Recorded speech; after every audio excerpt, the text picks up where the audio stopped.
Hello, everyone. Charles Watts here. Welcome back to Inside Arsenal. It is Friday. We are nearly at the weekend. Might well be the weekend by the time you're watching or listening to this. So I hope you're having a good one. Thank you, as always, for joining me. Really do appreciate it. We're just 2 days away now from that big game at Anfield in the Premier League. Liverpool versus Arsenal, last season's top two.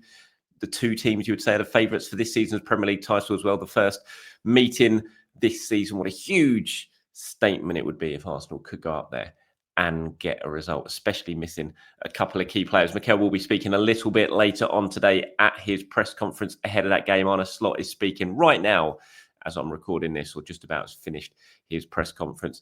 So we're going to look at the latest team news from both sides as we head towards that game. We'll look at what Mikel might be asked about in the press conference a little bit later. We're going to talk about the latest in the transfer window. Big moves going, not so much for Arsenal at the moment, although obviously there is stuff happening with Hincapie deal and Kivior, but some potentially seismic news in the Premier League could well be hitting today, and that could impact Sunday's game against Liverpool as well. So we'll talk about that. Got some comments and questions from you guys as always to get stuck into. So let's get started. We're going to start with Kai Havertz, who we know has been injured since the opening weekend of the season with that knee problem. We know Arsenal have been waiting since then to they wanted to wait a couple of weeks to find out how the knee was before deciding what route to go down in terms of the best possible recovery for Kai. And as you can see, if you're watching on YouTube, and you've probably heard by now anyway, Arsenal released a statement last night confirming they have decided after that period of sort of rest for Kai to undergo an operation, and he has now had that operation. So the statement released by Arsenal said, further to sustaining a knee injury after our recent game at Manchester United on August 17th, subsequent assessments and specialist reviews of Kai confirmed that surgery would be required. Today, Kai underwent a successful minor surgical procedure. He will shortly begin his recovery and rehab program, with everyone fully focused on supporting Kai to ensure he is back to full fitness as soon as possible. So on the sort of, when you look at that, any sort of headline of operation, you're like, oh God. But the hope is that this is not going to be a long-term thing at all. This is just a very small, as they describe it, minor procedure, a corrective procedure, a clean-up procedure, basically. And the hope is that Arsenal is still looking at potentially weeks rather than months for Havertz's recovery. Now, I haven't been given any sort of proper time frame in terms of a date when maybe they're looking at him coming back. But with the international break to come, the hope is he's not going to miss too much football this year. You're not looking at a 3 or 4 month absence here for Kai Havertz, taking him up to Christmas, potentially, and almost at the halfway stage of the season. It's going to be shorter than that. And with a couple of international breaks, this one and then the next one's not too far around the corner. Anyway, the hope is he's not going to miss too much football. So Arsenal are kind of looking at this as a relative bonus, really. There was definitely a sort of issue, a concern after the injury was first sort of picked up that it could be longer than this. So operation has happened. That took place yesterday, but the hope is he'll be back in a matter of weeks. And when I say weeks, I'm not sure if that's going to mean 3 weeks or 6 weeks at this point. We're going to have to see how he is immediately after the operation and how the recovery process starts. But Arsenal hoping it's not going to be too much of a long-term thing, which is obviously really, really important. Arsenal got Victor Gyökeres as their kind of sole attacker now. I mean, they do have other options. We know that Leandro Trossard can play there. We've seen that happen lots of times. Gabriel Martinelli can play there either. But you want Havertz back fit and available so that you can take some of the pressure off Victor Gyökeres. Gyökeres doesn't have to start every single game. He can play with Gyökeres. We can have that option that we haven't really seen yet at all for Arsenal. So, fingers crossed that he does come back very, very soon. That'll be good for Havertz. It'll be good for the team, but I do think it'll be good for Victor Gyökeres as well. So that's the latest on Kai Havertz. I'm sure Mikel will be asked about it, and he might give a little bit more detail on the recovery process and exactly how long he might be out for in his press conference a little bit later on today. Right, let's talk about the Champions League draw, shall we? That happened yesterday. I'm looking at this and I can't quite work out if it's a decent draw or not. I think of the English teams, there's worse draws out there. I think Spurs have definitely got the best draw.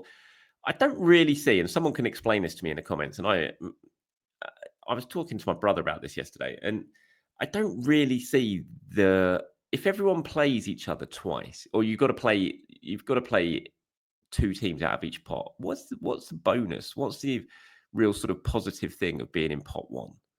I don't really understand it, or pot two even, which Arsenal were in. When Spurs can get the draw that they got from pot three, feels like if you're in pot one, you should only play one other team in pot one or something like that. For me, I don't really get it. But so Arsenal got Bayern Munich at home, Inter away, Atletico Madrid at home, Bruges away, Olympiacos home, Prague away, Karat Almaty at home, thankfully, and then Bilbao Athletic Club away, who Arsenal played just a few weeks ago. Of course, for away fans there, I mean, some good trips. Obviously, Inter, we did that last season. I was in Milan for that one last season. Great city. Then you got Bruges, Prague, I mean, and then Bilbao. I mean, there's three wonderful cities to travel to there as away fans. So that'll be fun. There's some big games at home. Obviously, Bayern Munich is going to be a massive one. You know, a team that Arsenal well used to playing. Obviously, it's a couple of years ago since the last game when it was 2-2 at the Emirates.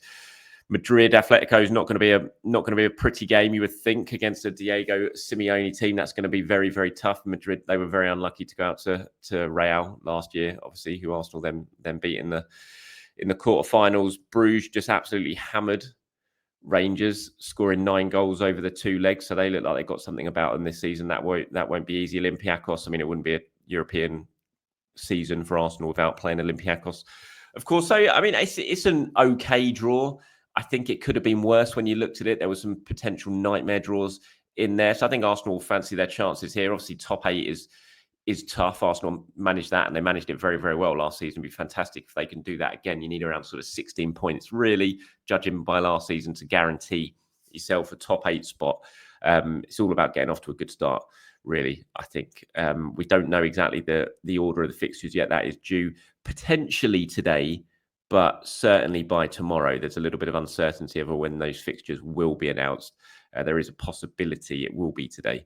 And then if you're planning on making some of those away trips, then you need to be on it, because everyone will be sitting by their computers for the moment those away trips are they're announced, and the prices of all the flights and everything like that will be going that direction as soon as they come. But yeah, not too bad. Let me know your thoughts on the Champions League draw for Arsenal. Are you happy with it? Some big games to come. Going to be some fun games at the Emirates. You think Madrid and the Munich games are going to be, packed out and going to be really good atmosphere, some good away trips. So let me know your thoughts on the Champions League draw in the comments below. I'm sure Mikel will be speaking about that at his press conference. He'll be asked on his thoughts on it. I'm sure he'll say they're some very exciting games there. Looking ahead to the presser a little bit later, and some of the questions you would think are going to be coming up there. Kai Havertz's injury is going to be at the forefront of that. Lots of talk about Liverpool. I imagine he'll be asked about Alexander Isak. Not that it will give too much of an answer on that. He'll be asked in a roundabout way about Hincapie, I imagine, and Kivior. We know what his answers will be there, but I'm sure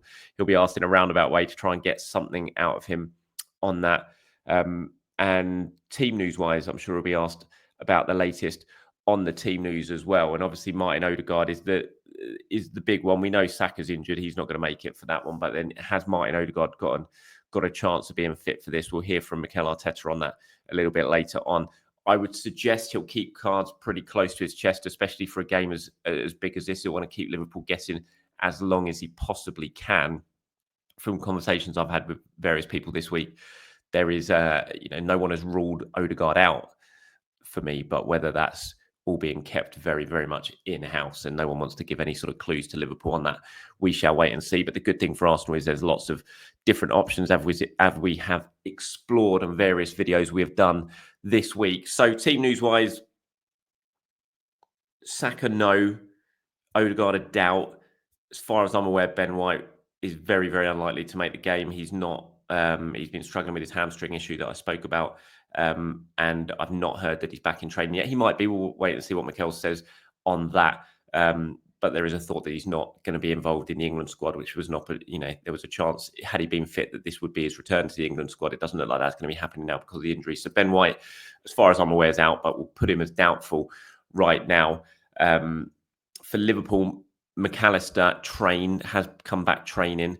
Arne Slot was talking about that in his press conference today, so he looks like he could be available for Liverpool. Conor Bradley has trained all week after coming on as a sub against Newcastle, so you imagine Bradley is going to start at left back in that game for Liverpool, which it'd be nice for Liverpool not to have too many fullback options for the match, but it looks like Bradley's going to be back, and you'd imagine he will start, given what Liverpool sort of forced into doing last week in the game against Newcastle. Anyway,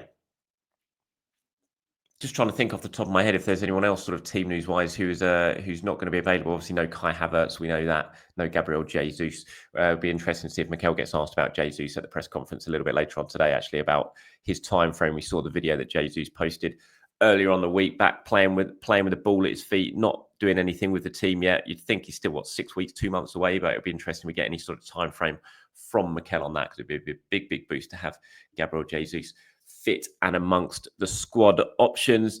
Transfers wise, Arsenal still sort of pursuing their move for Pierre Hincapie. Talks ongoing with Leverkusen to try and get a deal that works for them and what works for Arsenal as well. Sounds like the loan with the obligation is the route that Arsenal are going down at the moment with the talks with Hincapie.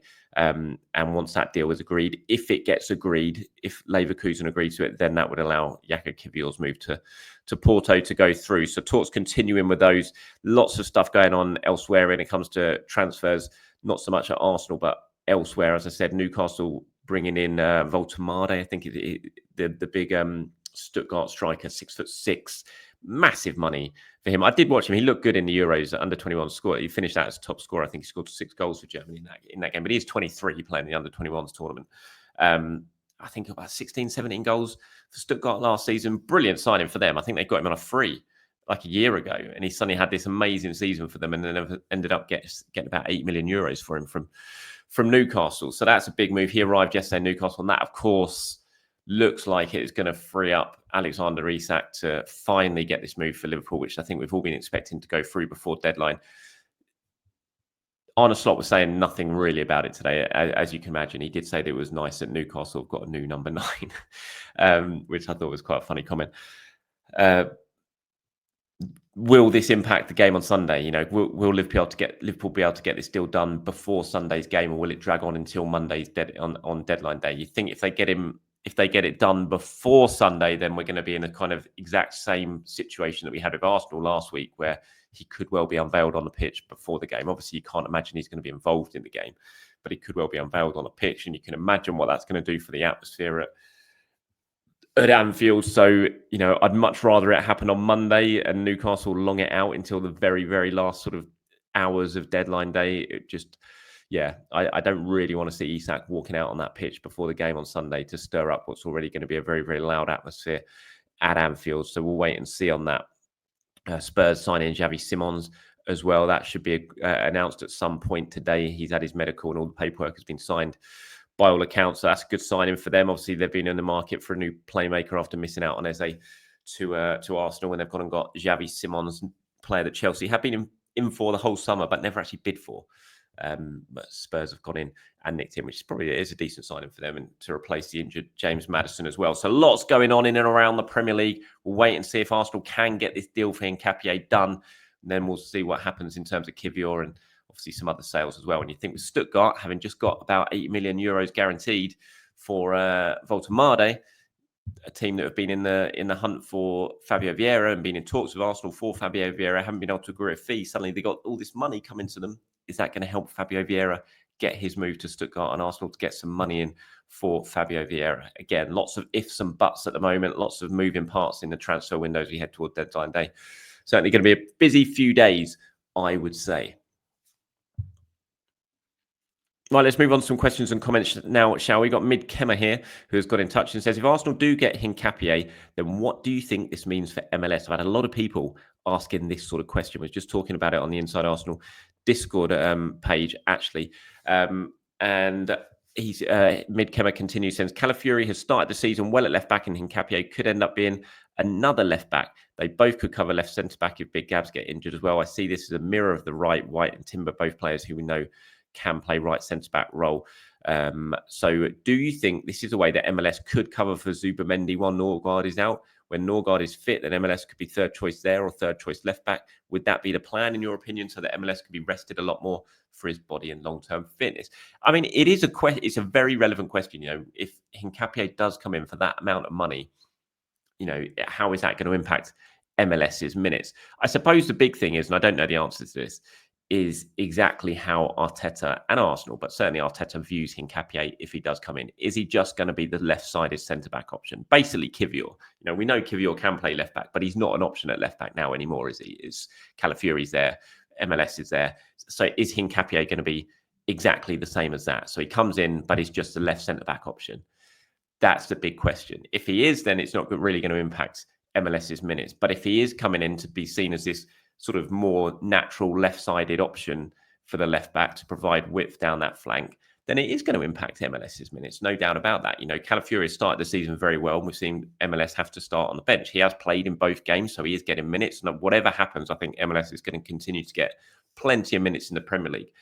But will some of those minutes start to be in his favoured midfield role? I think there's been a long-term view that eventually Miles Lewis-Skelly is going to be, go back to playing what he is, which is a midfielder. And eventually he will start playing in that. I've never been one to be really rushing that because I think he's done so well at left back that you think, why do you really want him to move into that midfield? But, he's going to have to continue to get minutes to continue to develop. He is still very, very young. Last season was obviously a unbelievable breakthrough season that none of us expected for him. No one at the club would have expected. He wouldn't have expected what happened to him last season. It was such a rapid ascent that it caught everyone by surprise. But he is still so young. So, I'm not concerned about the lack of minutes for him. I think he'll play. Mikel clearly really, really trusts him and likes him. Arsenal have just rewarded him with his long-term contract. So it could be we start to see him get some minutes in the midfield area, but I still think we'll see him at left back an awful lot, even if Hincapie does come in. Kay says, what I think, Dennis, this is in response to yesterday when Dennis asked a question about so many new signings and was I worried about how long it's going to take them or how quickly they will adjust to Mikel Arteta's way of playing, and is that a concern? Kay says, what I think Dennis was referring to is that the new players learn in Arteta ball. Remember that interview Tommy gave talking about how it took him almost a year to fully grasp what Arteta wants, as well as that Declan talking about it and how amazed he was by the amount of information he's having to take into. I too have had this thought about it. I hope they can learn fast. It's a fair point. I mean, the Tommy interview, I think that was the one that I did. I sat down with Tommy and gave him and it was in Arsenal's first real sort of title charge season where they caught everyone by surprise. And I was like, how have Arsenal moved on so quickly from last season? And he said it was just basically, we understand now what Mikel wants. Last season, we knew what he wanted, but it was hard to put it into practice. Now we understand it a lot more. So it's a fair and relevant point. But again, I go back to what I said yesterday. I think some of the signings, such intelligent players, Zubimendi just knows football. And I don't have any fear about how long it's going to take him to adjust to that role. I think he's just so good, so smart that he'll be fine. I think Eze knows football so well, knows English football so well. Madueke does as well. There will be a bit of a bedding in period, of course it is, but I don't look at it and think it's going to really severely impact Arsenal this season because of the numbers. I think someone like Mosquera, it might take a little bit more time, coming over to a new country for the first time, coming out of Valencia, where he's basically only ever known, might take him a bit more time, but he's going to be drip fed into the team anyway. Even if Hincapie comes in, for example, that might be another one that takes a while to really bed into the team. But Arsenal got such a strong squad now that you can afford to do that because there's so many options. You don't have to throw him straight into the starting 11.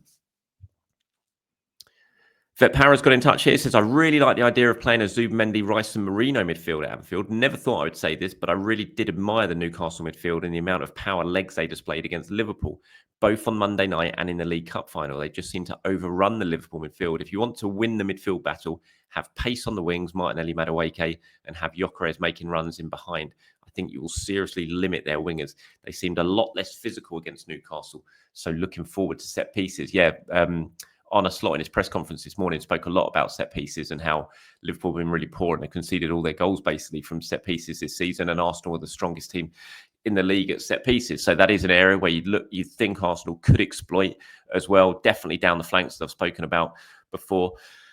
I get what you're talking about with Marino. My only thing with Mourinho, I know he's great at winning duels and all that sort of stuff, but I don't look at Mourinho as having lots of legs, if you see what I mean, in the midfield. I think once you get past Mourinho, he struggles to sort of get back at you after a couple of yards. If you get a 1 or 2 yard head start, Mourinho, I don't see him coming back and winning the ball back. I think when I look at Newcastle's midfield, there's a lot more sort of running power in there than there is with.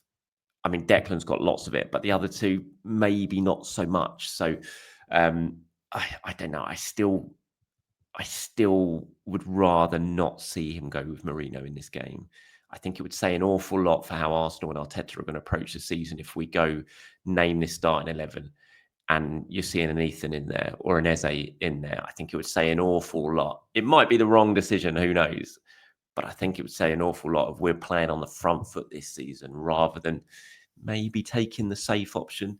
But we'll wait and see. There's so many options, like I said, that Arsenal are in a very, very good position when it comes to covering for the loss potentially of Martin Odegaard.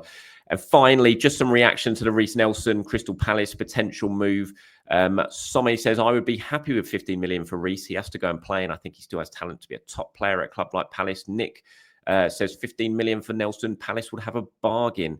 JT says 15 million is a fair price. Shame he got injured because he could have fetched around 25. Palace will get a really good player. Yeah, I think injuries are going to, if Reece does move for around 15 million, if it does happen before deadline day, I think how we view that move and how we view that price tag will centre a lot about how fit he stays over the next few years. Because if he can stay fit, he's obviously got a lot about him. He's a quality player, and I think he'll do really, really well for Crystal Palace.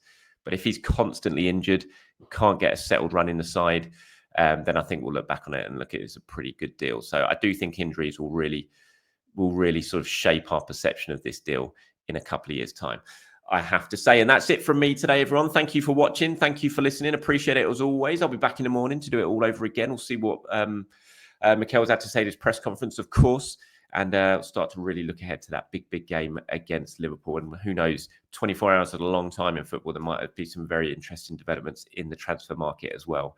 We shall wait and see. Speak to you all, everyone. Bye-bye.